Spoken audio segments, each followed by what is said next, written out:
Comment ne pas payer d'impôt sur la fortune immobilière? On voit ça avec Maître Jérôme Barret. Bonjour.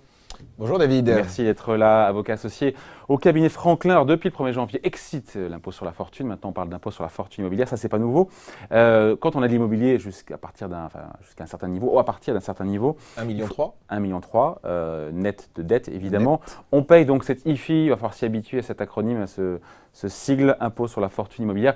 Il y a des moyens légaux, évidemment, d'annuler, réduire, je ne sais pas, la facture. Oui, alors les moyens illégaux, on ne les connaît pas. Évidemment. Il n'y en a pas, et sur l'immobilier, c'est tellement visible que je ne vois pas comment on peut se supprimer un bien qu'on cacherait. La première solution, c'est la solution peut-être la plus drastique. Oui, on vous remerciera. On vend son patrimoine immobilier.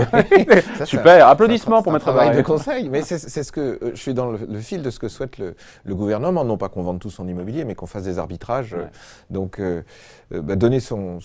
Mais il faut voir que c'est pas si simple, puisque peut-être que ce qu'on peut regretter, finalement, et je ne sais pas si on l'avait évoqué dans nos émissions précédentes, mais qu'à partir du moment où on continue à avoir une plus-value longue, c'est-à-dire qu'on est exonéré de plus-value uniquement au bout de 22 ans pour l'impôt sur le revenu et 30 ans pour la CGCRDS, c'est-à-dire qu'on fait ça qu'une fois dans sa vie, on ne peut pas sortir de l'immobilier aujourd'hui. C'est la contradiction entre la volonté du gouvernement de rendre, pas plus liquide, en tout cas de transférer une partie du patrimoine immobilier des Français en patrimoine financier, mais elle aura un coût fiscal. Ça aura un coût fiscal. Donc cette solution qui paraît évidente, elle n'est pas tant que ça parce qu'elle peut avoir un coût fiscal important. C'est-à-dire combien d'années d'IFI je vais économiser versus la plus-value que je vais devoir payer. Ouais. Donc cette solution-là, elle fonctionne pour des vieux patrimoines qui ont plus de 22 ans ou plus de 30 ans au mieux. Alors, sinon, la solution, c'est de donner à ses enfants. J'ai 3 enfants, je répartis mon IFI entre mes 3 enfants. Ça paraît simple, mais ça veut dire que si je leur donne les revenus dont j'ai besoin, ça peut être compliqué. Ouais. Et ça peut être aussi compliqué de donner assez tôt à des enfants jeunes des biens complets, si je puis dire, en pleine propriété, dont ils ne géraient pas. Alors, ce qu'on fera peut-être, c'est donner, mais avec des mécanismes de société civile pour effectivement donner, qu'ils aient bien la propriété, mais qu'ils ne partent pas avec dès qu'ils rencontreront la jeunesse de leur vie pour aller sur les plages brésiliennes avec une Ferrari en ayant vendu l'immobilier. Voilà, on n'appréciera pas, les parents n'apprécieront pas. Deuxième solution, transformer donc son patrimoine privé, le transformer en patrimoine professionnel. Ça veut dire quoi ça? Alors, il y a plusieurs choses. La première chose à laquelle on penserait tout de suite peut-être, c'est de se dire que si on a de l'immobilier de location, on peut se poser la question de savoir si cet immobilier de location, on ne va pas le transformer en immobilier de location professionnelle et donc la location en meublé professionnelle. Donc ça veut dire que je vais de la location nue, qui est une activité civile par nature, je vais la transférer dans une location meublée. Ça ne change pas grand-chose en termes sur le plan juridique, dès lors que c'est une habitation principale pour celui qui l'occupe et pour celui qui l'aide. On a toujours les mêmes garanties pour celui qui l'occupe. Mais dès lors que là, 23 000 € de chiffre d'affaires, c'est le minimum requis, qu'on s'est inscrit au registre des commerces et des sociétés, ce n'est pas exigé dans la loi, mais on va considérer que c'est exact, et que là, la difficulté peut être plus difficile à surmonter. Il faut que cette activité représente plus de 50% du foyer, du revenu du foyer fiscal. Là, c'est plus difficile. Parce que si on a un conjoint qui travaille, pour avoir la majorité, c'est plus difficile. Mais c'est quelque chose qui fonctionne pour des retraités. Mais si c'est le cas, pour le coup. Mais si c'est le cas, on éradique totalement l'IFI sur la partie des biens qui sont affectés à ça, c'est le premier sujet. C'est un sujet de bon père de famille auquel on doit se poser la question. Si on est en location meublée non professionnelle, et on n'a pas toutes ces conditions, ça ne marche pas. On est toujours taxable à l'IFI. Le deuxième sujet, c'est rendre son actif professionnel en tant que tel. C'est-à-dire que j'ai une activité professionnelle principale. Eh bien, si j'ai des locaux, il faut que ces locaux soient nécessaires à l'activité de la société. Il ne faut pas être salarié pour faire ça, on a compris. Il ne faut pas être salarié. Ouais. Exactement, ça c'est mon activité professionnelle. Mais il se peut aussi que... Et donc on fait quoi? On est chef d'entreprise et on est chef d'entreprise. Les immeubles qui sont nécessaires à mon activité passent sous l'empire sont exonérés d'IFI puisqu'ils deviennent des outils professionnels nécessaires. Donc, ce qu'il faut, c'est regarder dans ces biens si effectivement on a des biens qui rentrent dans cette catégorie. Je ne veux pas dire que tout le monde le sait, mais tout le monde ne le sait pas ou tout le monde ne le fait pas toujours. Ça dit que ça existait déjà, mais là, c'est bien s'en assurer.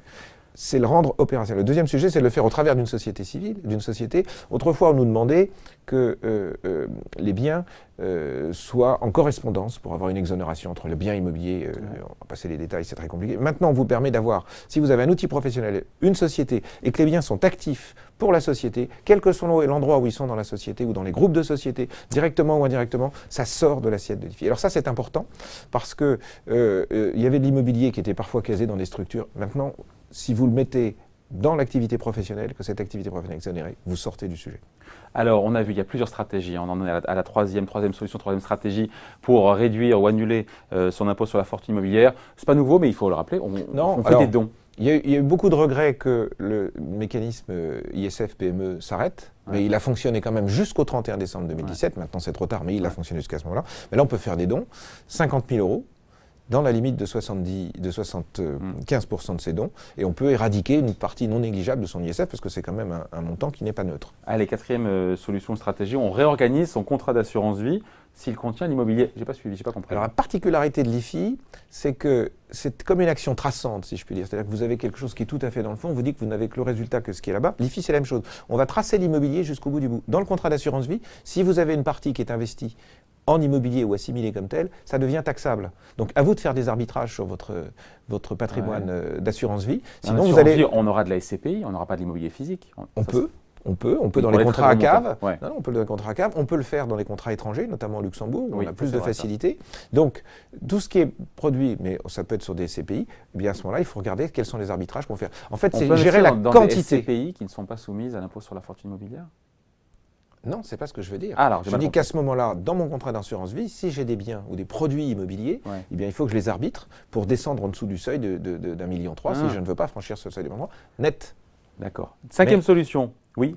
Non, c'est que sur l'assurance vie, on peut avoir tendance à l'oublier, mais il faut aller regarder précisément comment est constitué son portefeuille. Bon, cinquième solution, favoriser l'investissement agricole ou forestier. C'est pas nouveau. 75% d'abattement, beau à long terme, forêt. Le rendement n'est pas exceptionnel. Ça soutient la forêt. C'est toujours ça qui est intéressant. Et il y a peu d'impôts pour le revenu, voire pas du tout.